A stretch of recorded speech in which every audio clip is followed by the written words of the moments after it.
Bom dia, irmãos. A graça e a paz do Senhor Jesus. O Marcelo já havia falado, né? Eu sou presbítero Leandro. Eu venho da Igreja Presbiteriana de Colorado, aqui em Vila Velha. E quando o pastor Arildo, um amigo de longa data, me mandou um WhatsApp falando assim, você pode ministrar lá na igreja e tudo. Eu realmente tive a convicção de que nós estamos no novo normal, né? Os caras estão chamando todo mundo, chamando qualquer um aqui para ficar no púlpito. E com muito temor, a gente veio pensando no que trazer para a igreja. Mas antes até de... Pode dar um F5 aí. Antes até mesmo de abrir a palavra, o texto lá de João 14, versículos 1 a 6, dois avisos, duas referências importantes, né? Uma delas é a nossa humildade verdadeira. Eu sou tremendamente pecador. A imagem, o meu intelecto, o que eu puder trazer aqui de mim mesmo realmente não vai te acrescentar em nada. Mas eu espero que Deus opere através do Espírito Santo e faça realmente a sua obra nas nossas vidas, a começar por mim, pecador. Um segundo registro que eu precisava trazer aqui é que eu sou convertido esse ano vão fazer 27 anos de conversão. E os irmãos da Glória talvez não tenham essa referência, mas sim, a Igreja Presbiteriana da Glória e os trabalhos realizados aqui tiveram uma influência muito grande nessa minha decisão por Cristo. Em determinado momento, a gente vinha aqui para os trabalhos do Louvarte, aqui, ou eventualmente até lá no Tartarugão, e eu lembro de uma situação que muito me marcou, nisso que a gente até tenta trazer aqui.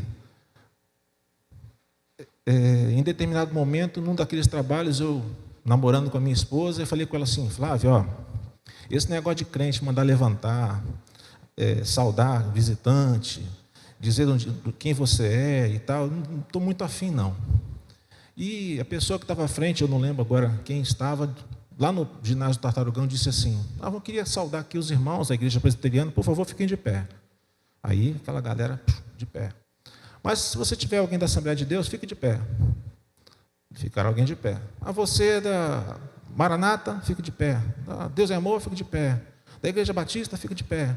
Você que é católico, fique de pé. Eu falei, você que não tem religião não, mas você é ateu, você não é nada, você fique de pé. E ainda assim alguém levantou.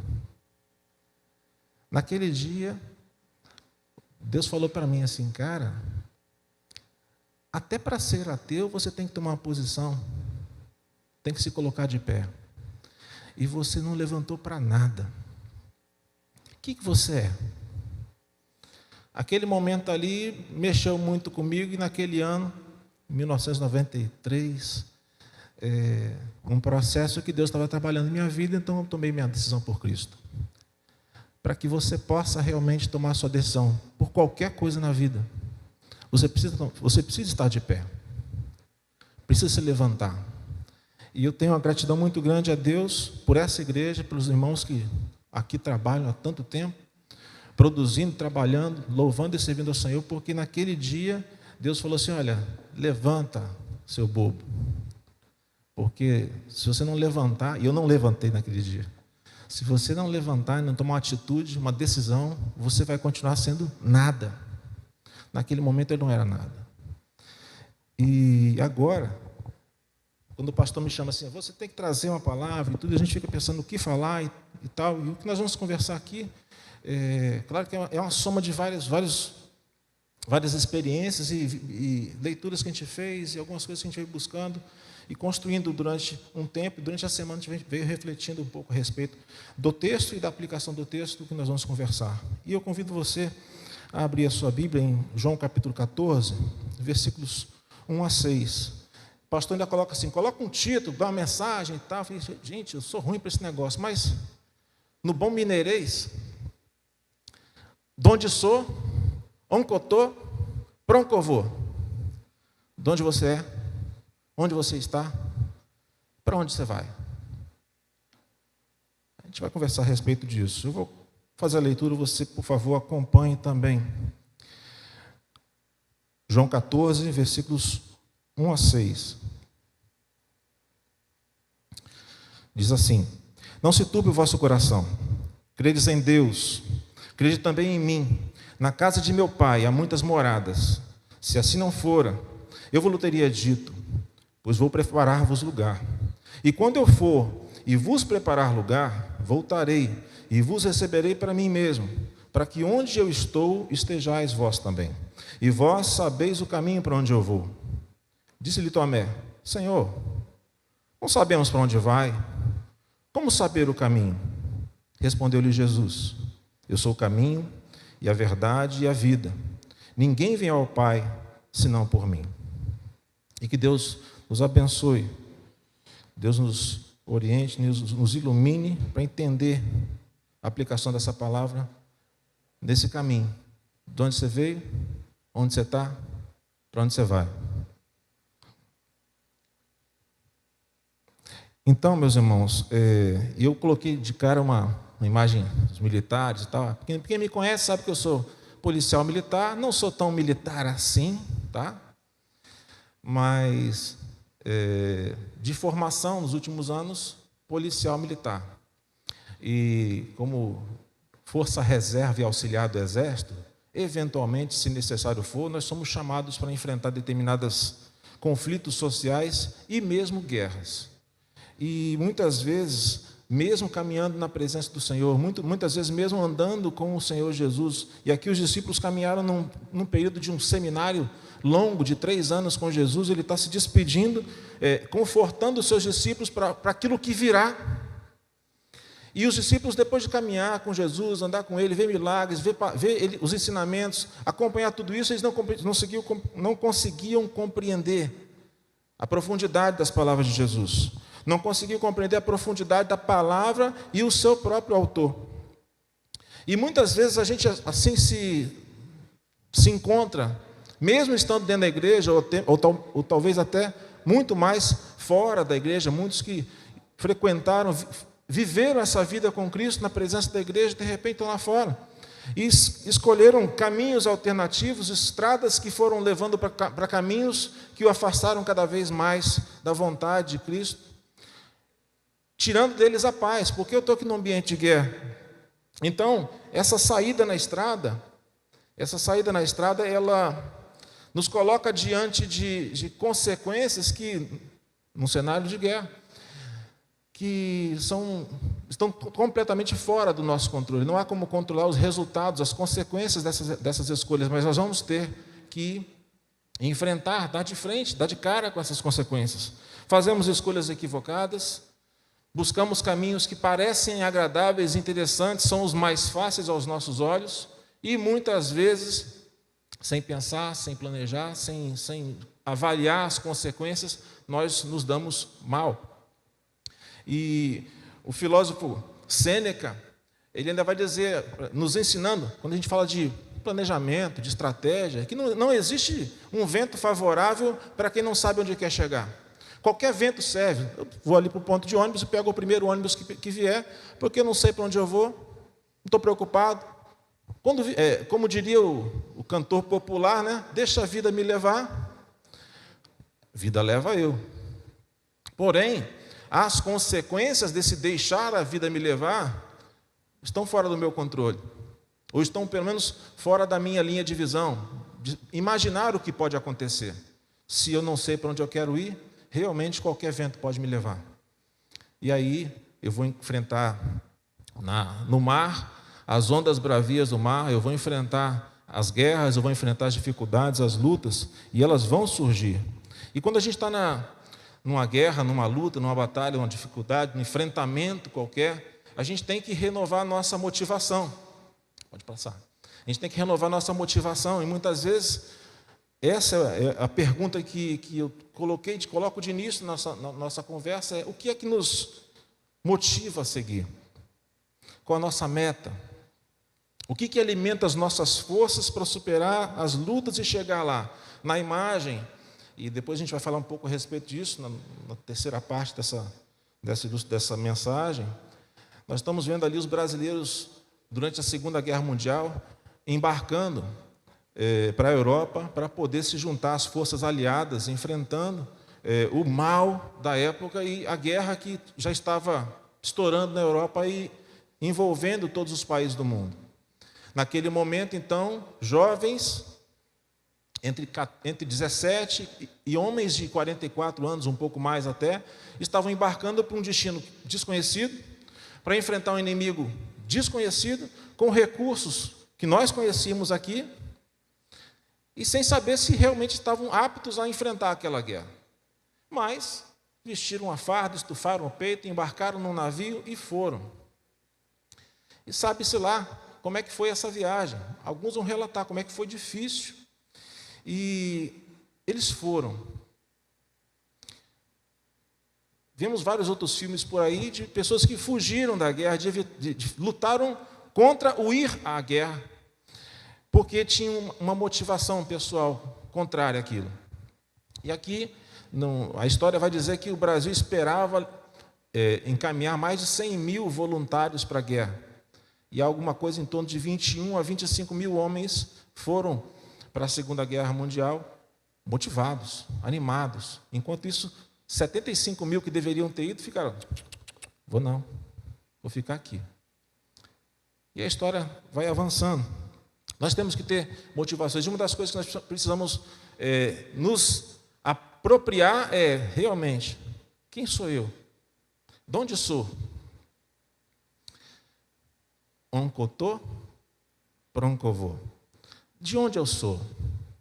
Quem sou eu? Lembra lá da ilustração do tartarugão, onde todo mundo tem um ponto de partida, todo mundo tem uma referência inicial, todo mundo sabe de onde está vindo, todo mundo sabe a quem está servindo, todo mundo, pelo menos, se coloca de pé e se posiciona diante de uma provocação, de uma convocação. De onde eu sou? Cadê o registro da minha identidade civil e a minha identidade espiritual? A minha identidade da minha personalidade, quem eu sou? De onde eu estou vindo? O que construiu o Leandro que chega aqui, nesses anos todos, para poder chegar aqui e ficar falando para vocês? De onde é que eu vim? E pegar alguns textos aqui, Gênesis capítulo 2, versículo 7, diz assim: então formou o Senhor Deus ao homem do pó da terra e lhe soprou nas narinas o fôlego da vida, e o homem passou a ser alma vivente. De onde você vem? É Deus que nos dá a vida.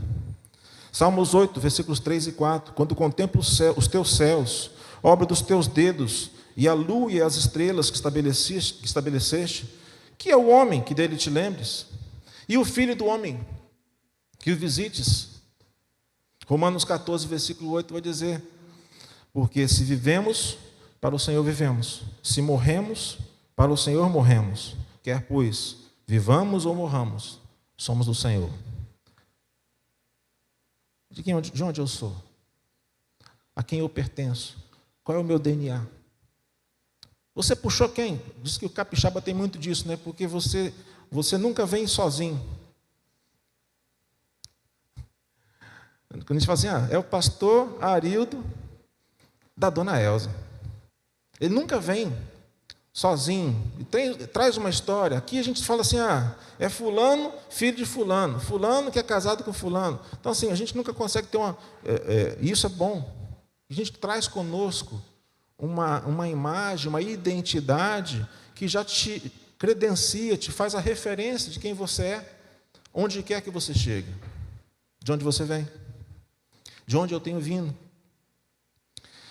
Se vivemos ou morremos, nós somos do Senhor. Nós, então, pela fé na palavra de Deus, nós entendemos que temos um ponto de partida. E esse ponto de partida, já vou antecipar aqui, né? É o nosso ponto de chegada. Se vivemos ou se morremos, somos do Senhor. E aí, nos falta um pouco de nacionalismo espiritual. Gonçalves Dias falava que a minha terra tem palmeiras onde canta o sabiá, as aves que ali gorjeiam. que aqui gorjeiam, não gorjeiam como lá.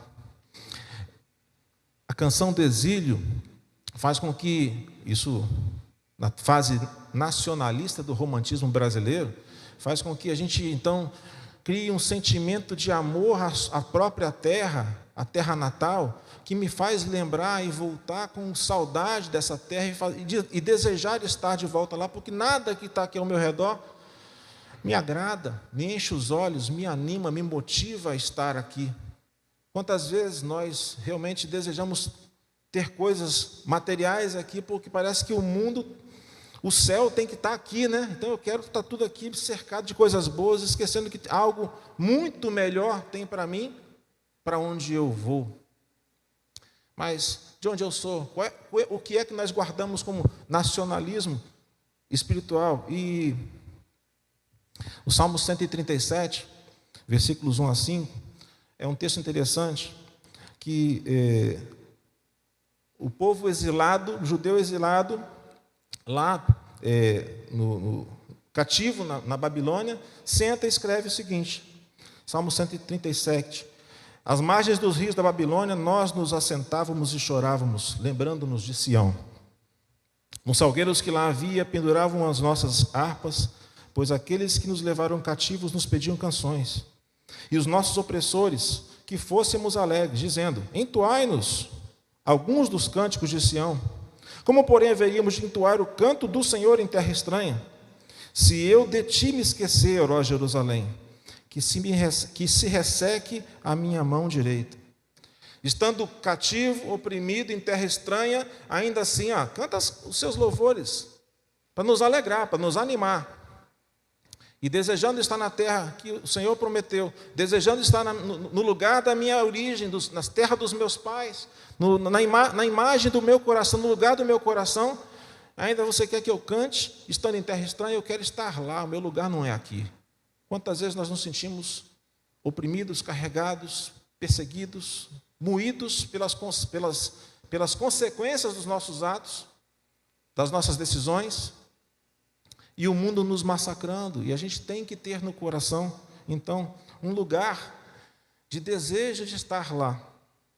Neemias, nesse mesmo contexto do cativeiro, e aí reconstruindo Jerusalém, ele se lembra a Deus das condições, lembra a Deus as condições que a sua cidade está, a sua terra está, como o povo está oprimido, massacrado, e ele fala assim, Senhor, lembra-te da tua palavra que ordenaste a Moisés, teu servo, dizendo, se transgredirdes, eu vos espalharei por entre os povos, mas, se vos converterdes a mim, e guardardes os meus mandamentos, e os cumprirdes, então, ainda que os vossos rejeitados estejam pelas extremidades do céu, de lá os ajuntarei, e os trarei para o lugar que eu tenho escolhido, para fazer ali habitar o meu nome. Deus tem feito promessas para nós. Muitas vezes nós esquecemos, negligenciamos e sofremos as consequências da opressão, do desterro, do exílio, do estar sendo massacrado pelas circunstâncias, pelo mundo. E eu preciso lembrar da minha terra. Eu preciso lembrar de onde eu preciso voltar, de onde eu vim. Porque quando eu olho agora, onde eu estou, onde eu olho agora, como eu estou, como eu me encontro, enquanto sociedade hoje no nosso país, e como eu me encontro enquanto ser humano, homem pecador, miserável que sou, eu começo a refletir que realmente eu estou no lugar errado. O nosso país, pode passar, o nosso país e a nossa realidade social, que também não é diferente de outros lugares, mundo afora, nos apontam que, estamos agora em épocas de políticas, né? Uma das principais pautas, se não a principal pauta política hoje, apontada nas grandes cidades, é a questão da violência.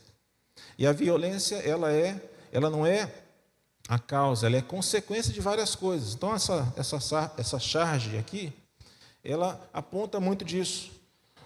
Omissão das autoridades, educação não é precária dentro de casa, e não apenas a educação pública, em todos os níveis. Dentro de casa, nós temos terceirizado a nossa autoridade enquanto pais, esperando que alguém faça com que os nossos filhos sejam bons cidadãos, sejam crentes, sejam fiéis, sejam pessoas bem comportadas, adaptadas a esse mundo, quando, na verdade, quem tem que dar o exemplo somos nós. Então, não estamos aqui para falar de crítica a quem governa.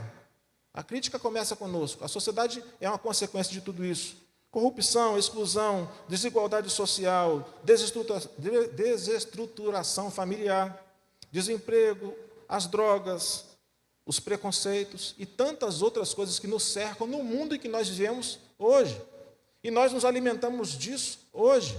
E nós cultivamos isso muitas vezes nos nossos relacionamentos, mesmo sendo nós, eu sou crente, nasci no berço evangélico cristão, mas eu vou para o ambiente de trabalho, muitas vezes isso me influencia e eu acabo sendo contaminado com essas coisas.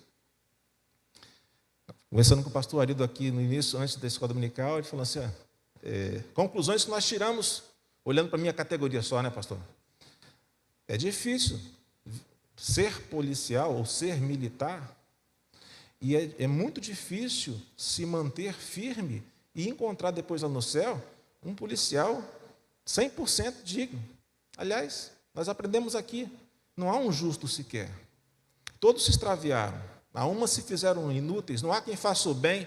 Nós somos assim, mas se eu tivesse que julgar pelos meus atos, pensamentos, por aquilo que eu faço ou deixo de fazer, de fato, não deveria estar aqui, já devia ter vindo um raio do céu e exterminado Leandro. Nós somos assim, porque nós nos alimentamos dessas coisas. E aí alguns textos.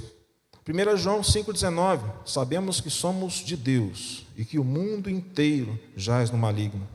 Salmo 51, versículo 5, eu nasci na iniquidade, e em pecado me concebeu minha mãe. Romanos 3, 10 a 12, como está escrito, não há um justo sequer, não há quem entenda, não há quem busque a Deus, todos se extraviaram, a uma se fizeram inúteis, não há quem faça o bem, não há nenhum sequer. Jesus dizendo em João capítulo 15, versículo 19, se vós fosseis do mundo, o mundo amaria o que era seu. Como todavia não sois do mundo, pelo contrário, dele vos escolhi, por isso o mundo vos odeia. Isso aí é uma declaração muito boa para nós. A amizade com as coisas do mundo aponta algo muito ruim para nós. E aqui, Jesus dizendo, olha, o mundo odeia vocês.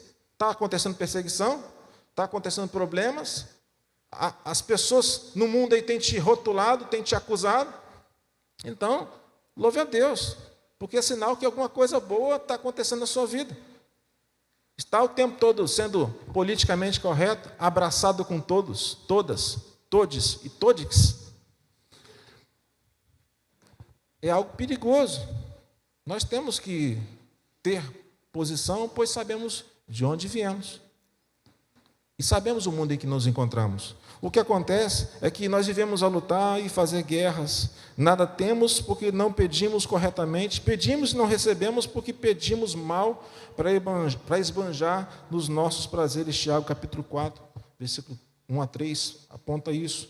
A verdade é que nós, às vezes, enxergamos as coisas sob o viés errado, nos alimentamos da forma errada, e quando nós temos isso dentro de nós, o nosso coração está cheio disso, a nossa boca, a nossa vida vai transbordar dessas coisas. Vou passar alguns slides que eu costumava usar algumas imagens na minha atividade, quando eu dou aula nos cursos de formação da polícia, e eu uso um pouco essas imagens aí.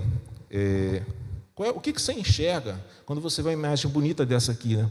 Então, o turista, pode dar mais um enter, acho que vai ter mais um, isso. O turista, quando vê a Vila Velha, vê o Espírito Santo e vê aquela imagem tão bacana, tão bonita, e alguns vão falar assim, igual, tanto ou mais que o próprio Rio de Janeiro em belezas naturais, ele vai tirar essa imagem e vai guardar para ele. O morador, talvez, da região Praia da Costa, vai encontrar outras coisas, talvez ele cultive mais os problemas do que os benefícios e a qualidade de vida que você tem. E eu perguntava a policiais, o que você enxerga aqui? E ele enxerga somente ocorrência policial, problemas, enfrentamentos, e muitas vezes ligados à questão de poder econômico. E isso vai enchendo o nosso coração, que você consegue apenas só enxergar isso. E você só vai falar disso, você só vai pensar isso, vai construir para esse ambiente, essa imagem vira realidade na sua vida. Próximo slide. Essa, pode dar mais um enter aí. Essa foto tem mais ou menos uns 20 anos. E há mais ou menos 15 anos eu uso essa imagem, que já mudou, e muito isso aqui. Mas aí eu perguntava também para moradores. Pode passar o próximo também. Aqui é Ulisses Guimarães, Terra Vermelha, o próximo, Jardim Marilândia, Rio Marinho. E você pergunta para quem mora lá. E aí o garoto fala assim, ali mora fulano de tal que é traficante. Ali mora fulano de tal que também é ladrão. Outro ali estar preso. E eu perguntava assim, mas você não enxerga aqui o professor, a casa do professor, você não enxerga aqui o motorista de ônibus, você não enxerga aqui o trabalhador honesto, você não enxerga aqui onde fica a igreja, você não enxerga isso não? Não, porque acabamos nos contaminando com onde estamos e apenas enxergando o mal. E isso vai nos contaminando de tal forma que a gente não consegue celebrar as coisas boas, ainda que vivamos num mundo que jaz no maligno. Há muita coisa boa que Deus tem feito e que nós precisamos celebrar e contagiar as outras pessoas com o que tem de bom ainda hoje. E que tudo isso é obra do Senhor, Deus que tem nos ajudado a usufruir desses bens, dessa graça comum sobre todos nós. Nós não conseguimos fazer isso. E aí, por que eu usei Gonçalves Dias, Minha Terra Tem Palmeiras, Onde Canta o Sabiá? Porque nessas aulas que eu dava também, eu falava assim, eu uso a poesia clássica e vou para o popular. No Vale Encantado tinha um funkeiro que cantava assim, moro num lugar sinistro, você vai ficar bolado? Moro no areal do Vale Encantado. Lá o bicho pega mesmo. Toda semana tem um corpo estirado, morto com bala dum-dum. E as pessoas celebram essas coisas. Ao invés de dizer, olha, minha terra é bonita, minha terra é maravilhosa, minha terra tem coisas boas, eu amo minha terra. Muitas vezes nós nos alimentamos com isso, espalhamos isso, cultivamos isso, então fazemos com que o nosso ambiente se torne um ambiente do mal. E aí nós não nos preocupamos em enxergar se as coisas estão certas ou erradas, apenas deixamos a vida nos levar. Próximo slide. Como volta um. Você enxerga alguma coisa diferente aqui? Pode passar? É porque a imagem, para nós está tão banal, que ela está de cabeça para baixo. Dá mais um. Mais uma vez. Mudou? Volta. Avança. A gente nem sabe o que é certo e o que é errado. Obrigado. Pode deixar, tranquilo. A gente nem sabe, não nos preocupa mais o que é certo e o que é errado, porque é tudo igual. É tudo banal. Nós estamos nesse mundo, nesse universo, e não nos preocupamos. Não faz diferença. Nós vivemos, infelizmente, a ilustração da guerra. De forma simbólica, nós vivemos uma batalha. Essa batalha é espiritual, essa batalha é social, essa batalha nos contamina de tal forma que nós paramos, então, de onde eu vim, o onde eu estou, e agora me preocupa o para onde eu vou. Proconvô, né? E aqui eu trago uma ilustração, como eu falei, usando a imagem do militar, falando dos militares que iam para a guerra, os brasileiros que iam para a guerra. Tem uma frase muito utilizada no ambiente militar que diz que se você quer a paz, prepare-se para a guerra. Civis pacem para bellum. Se você quer trazer a paz, se você quer viver a paz, se prepare porque você vai enfrentar guerras. Então, de onde eu vim, onde eu estou e onde eu quero chegar, eu passo por Jesus e Jesus fala, né? Não vim trazer a paz, eu vim trazer espada.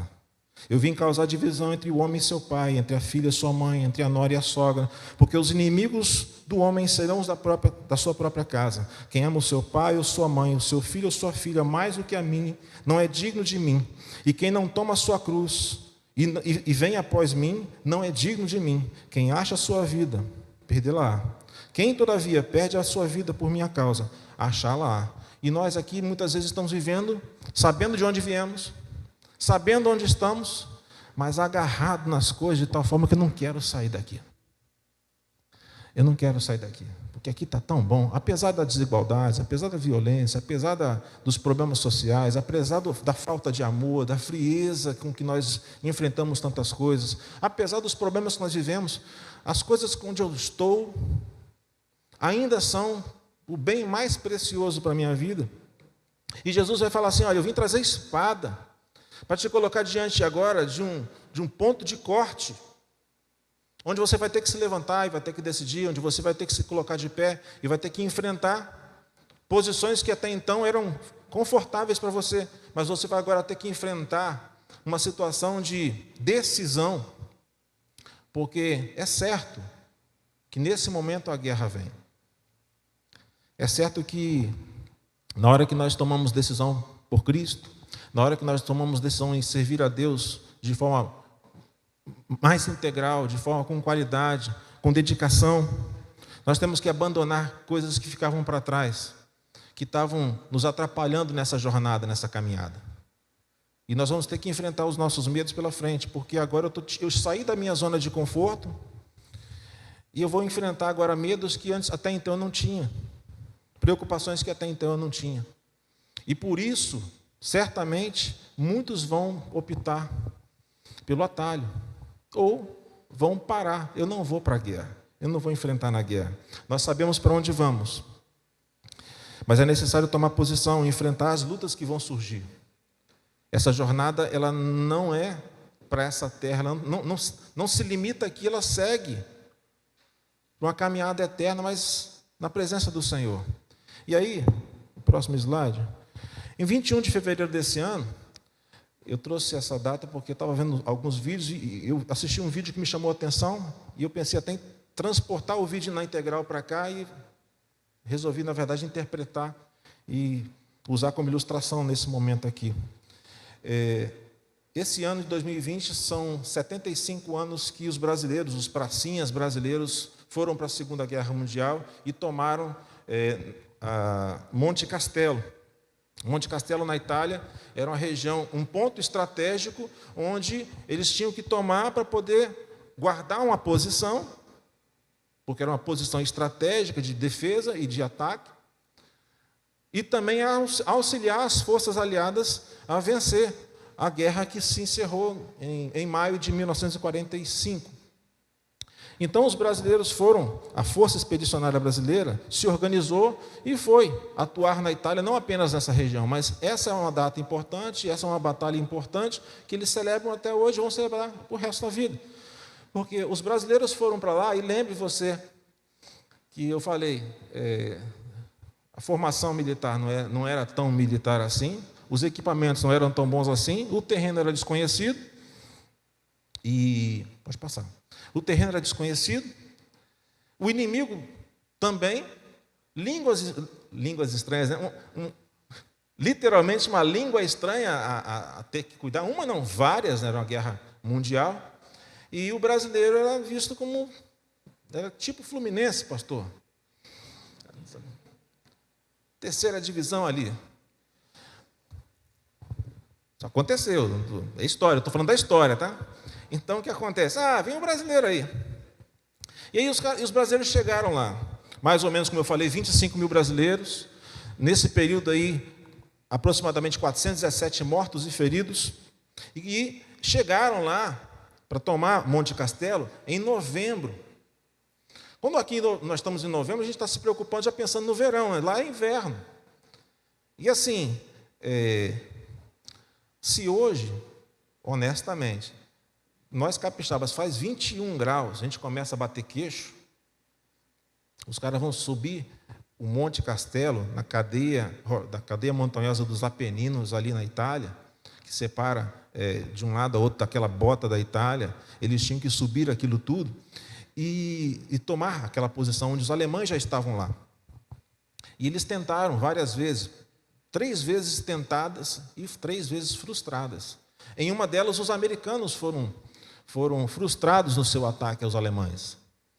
E botaram a culpa nos brasileiros. Ah, porque vocês não deram cobertura para a gente, que a gente chegou, tomou um ponto e os alemães contra-atacaram. A culpa é dos brasileiros, que são terceira divisão das forças militares no mundo. A história vai dizer, por exemplo, que os americanos tinham a ração, a alimentação era categoria A. E a ração dada para os militares brasileiros era categoria C. Então, até a comida era diferente, o equipamento era diferente. Tem vídeos que falam, por exemplo, que a metralhadora do brasileiro fazia tá, tá, tá, tá, tá, tá, tá. E a metralhadora do alemão fazia... Aí não dá, né, gente? Então, assim, era mais ou menos isso que aconteceu. Mas a verdade, assim, que o sonho era de que a guerra fosse encerrada. Passar por aquilo ali, acabar com a guerra, a vontade de voltar para o nosso lugar, trazia para eles a certeza de que eles venceriam aquelas batalhas. Vou passar o próximo. E a guerra acabou em maio de 45. Mas aí volta aquela pergunta, o que nos motiva a seguir? Qual é a nossa meta? O que alimenta as nossas forças para superar as lutas e chegar lá? E é engraçado, bacana, pensar que a guerra nos une. Eu boto um uniforme, uma farda, não interessa a sua cor da pele, não interessa qual é a sua formação, sua religião, não interessa. Agora nós somos uma força única que avança frente ao inimigo. E naquela batalha, na terceira tentativa, após a terceira tentativa, o terceiro fracasso, eles então, os generais brasileiros resolveram o seguinte: vamos pegar aqui 2 divisões, eram 3 batalhões, que vamos subir o monte, da onde nós estamos, e a gente vai levar uma jornada grande para subir, e a gente tem que achar a estratégia ideal para subir, sabendo que muita gente pode morrer ali. E sabendo que agora nós estamos em fevereiro, finalzinho do rigoroso inverno, mas ainda está frio pra caramba. E a estratégia é a seguinte: o alemão está lá no alto do monte. De dia, eu vejo a movimentação dos verdinhos subindo, fogo neles. Então não adianta você tentar subir de dia. E à noite, inverno. Então, assim, se você não se movimentar com a estratégia correta, você vai congelar no Monte Castelo. Mas aí eles falaram assim: nós temos que tomar essa posição, vamos enfrentar. E eles subiram, noite, madrugada, e só ouvindo aquela metralhadora. E há quem diga, por exemplo, que naquela subida, eles diziam o seguinte: olha, se você ouvir o barulho do tiro, continua subindo, porque você não morreu. Porque se você primeiro sentiu o impacto e depois ouviu o tiro, então você já está nos braços do Pai, né? Porque primeiro a bala chega, depois você escuta o barulho. E eles foram subindo, Para alguns, uma subida sem planejamento, uma subida irresponsável até. E hoje, dado as condições que eles se encontravam, os recursos que eles possuíam, era uma subida heróica. Por isso nós hoje temos que celebrar e honrar esses homens que também estiveram lá, enfrentando um inimigo que não era um inimigo deles, mas por um bem maior. Só que, romantizando essa subida, em determinado momento, os militares naquele frio da noite, um olhava para o outro e falava assim: rapaz, a gente aqui lutando, tentando subir esse monte para ganhar, junto com os aliados, derrotar o inimigo alemão. Eu nem te conheço direito. Você não me conhece também, não? E você? Não conheço, não. Quem é você? Eu sou fulano de tal. De onde é que você é? Eu sou baiano, de Vitória da Conquista. Eu sou alagoano, eu sou de Maceió. Eu sou capixaba, da Serra, Vitória. Sou carioca. E você, veio de onde? Eu vim de São Paulo. Poxa, não conheço nada do que vocês estão falando. Poxa, vontade de repente, um dia, conhecer essa terra de vocês. Talvez comer um pão de queijo em Minas. Talvez vir às praias do Nordeste. conhecer. Diz que tem um convento, um negócio, uma construção antiga, histórica, bonita em Vila Velha. Ir lá para ver. Poxa, não vivi tão pouco, 17 anos, 20 anos, 40 anos, e vamos morrer aqui nessa guerra. E eles começaram, então, a se perguntar e se conhecer nessa guerra. E eles vieram criando um sentimento de, não, nós vamos voltar para lá, eu vou conhecer. Vou fazer uma pausa aqui. O que eu estou fazendo aqui é uma ilustração dessa conversa. Só que, quando chegou na manhã de 21 de fevereiro, com aquele sentimento de que nós vamos voltar, eles conseguiram derrotar os alemães em Monte Castelo, tomaram a base, e aí há um movimento caminhando para a vitória na guerra, e a vitória chegou. Em 8 de maio de 45, então eles chegam à vitória. E uma das coisas que esse cenário que nós estamos narrando aqui, essa ilustração que nós estamos narrando aqui, gerou para... naquela época, uma música que é muito cantada até hoje nos desfiles militares, a chamada Canção do Expedicionário, que é mais ou menos assim, né? Você sabe de onde eu venho, aí o cara responde, venho do Morro do Engenho. Um veio do Morro, carioca, e outro veio lá dos engenhos de cana do Nordeste, das selvas do cafezal. O cara veio do Mato Grosso, veio da Amazônia, e outro veio de São Paulo, terra que plantava muito café na época, da boa terra do coco, baiano, da chopana onde um é pouco, 2 é bom, 3 é demais. É o cara da roça mesmo, né?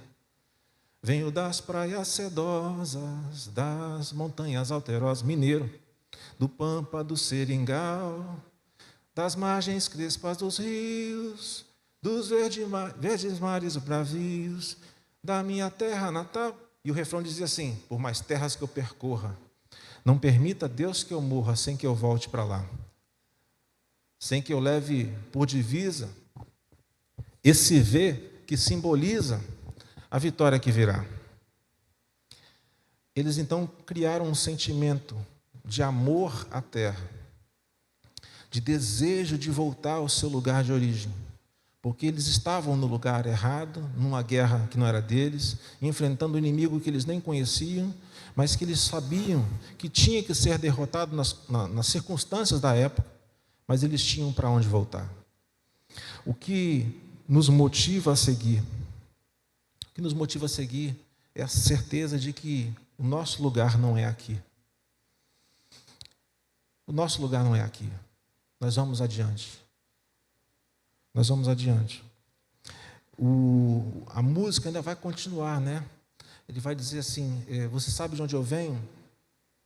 Venho da minha terra, do meu pé de jacarandá, do meu limão, do meu limoeiro. Venho da minha Maria, cujo nome principia na palma da minha mão. Eu tenho alguém me esperando lá em casa, alguém para amar e para continuar uma vida.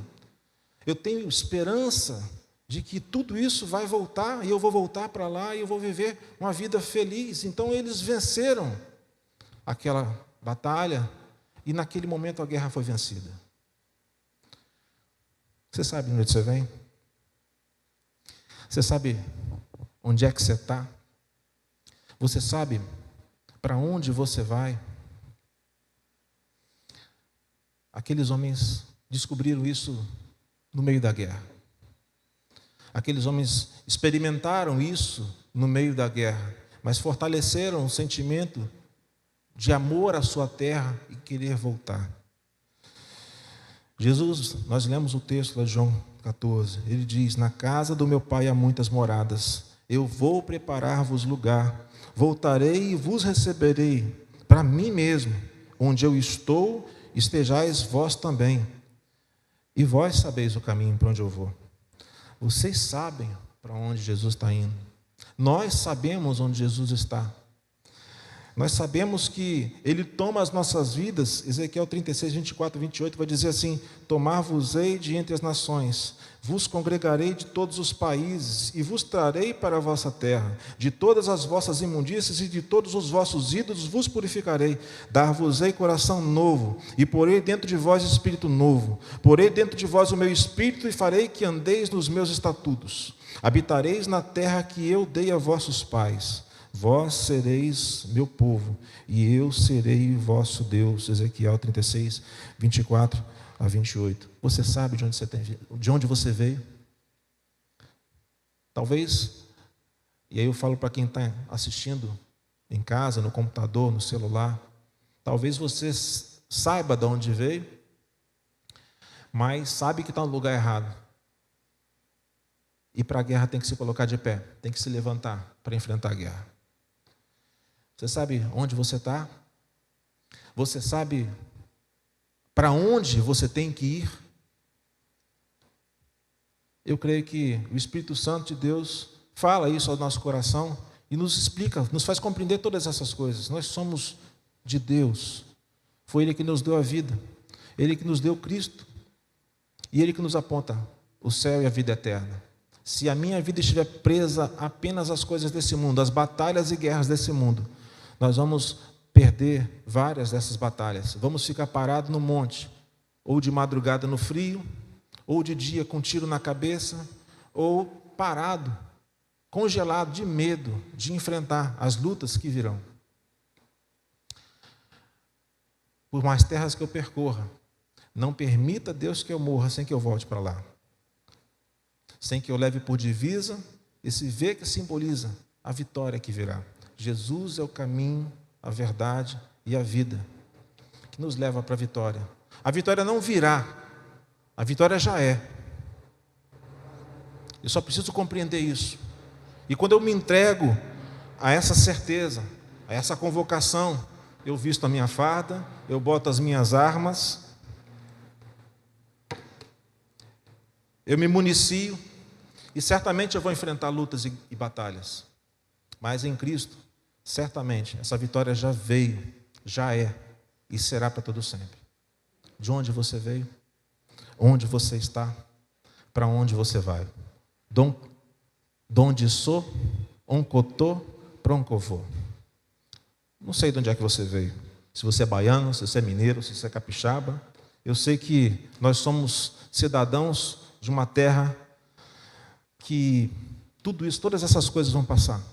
E o Senhor é para todo sempre, nos chamando para estar com Ele. Vamos orar? Ó Pai, nós te agradecemos, Deus, porque se no passado nós não tínhamos a verdadeira noção de quem éramos, de onde estávamos e de para onde estávamos indo, a Tua palavra, a ação do Teu Santo Espírito nos faz acordar para essa verdade. Nós somos do Senhor. Pecadores que somos do Senhor, que nos purifica de todo o pecado, nos molda conforme a Tua vontade, nos ensina a Tua vontade, nos coloca debaixo dessa Tua vontade, para Te servir e também para sinalizar ao mundo, Pai, o caminho, a verdade e a vida que é Jesus. Por isso, Deus, faz com que nós possamos compreender esse momento em que vivemos, que temos enfrentado luta sim, mas a vitória no Senhor já está garantida em Cristo. Ó Deus, abençoa a Tua igreja, abençoa as nossas vidas, continua, Deus, nos ensinando a caminhar, pois a jornada ainda é longa, mas com o Senhor ela não é pesada, ela não é difícil. Com o Senhor nós temos a certeza de que chegaremos lá. Ó Deus, não permita que venhamos ficar parados no meio do monte, no meio do caminho, congelados pelo medo, congelados pelo frio ou abatidos pelo inimigo, mas que o Senhor nos ajude, Pai, a subir esta montanha. E ao chegarmos lá, tomar posição, a posição de defesa, a posição de referência, a posição não para que nós sejamos exaltados, mas que o Teu nome seja glorificado, exaltado e o Teu nome seja conhecido, Pai. Abençoa-nos, ó Deus, abençoa a Tua igreja, continua nos ajudando, ó Deus, a enfrentar esse período tão difícil que é essa pandemia, mas que já foi vencido também, Pai. Abençoa, Deus, a nossa caminhada, nos dando saúde, proteção, cuidando das nossas famílias, ó Deus, dando-nos, ó Deus, a oportunidade de vencer neste mundo tão difícil. E que em nome de Jesus, ó Pai, a nossa fé, o nosso amor continuem sempre firmados no Senhor. Nós te agradecemos por tudo, Pai. Suplicamos todas essas coisas em nome de Jesus. Amém.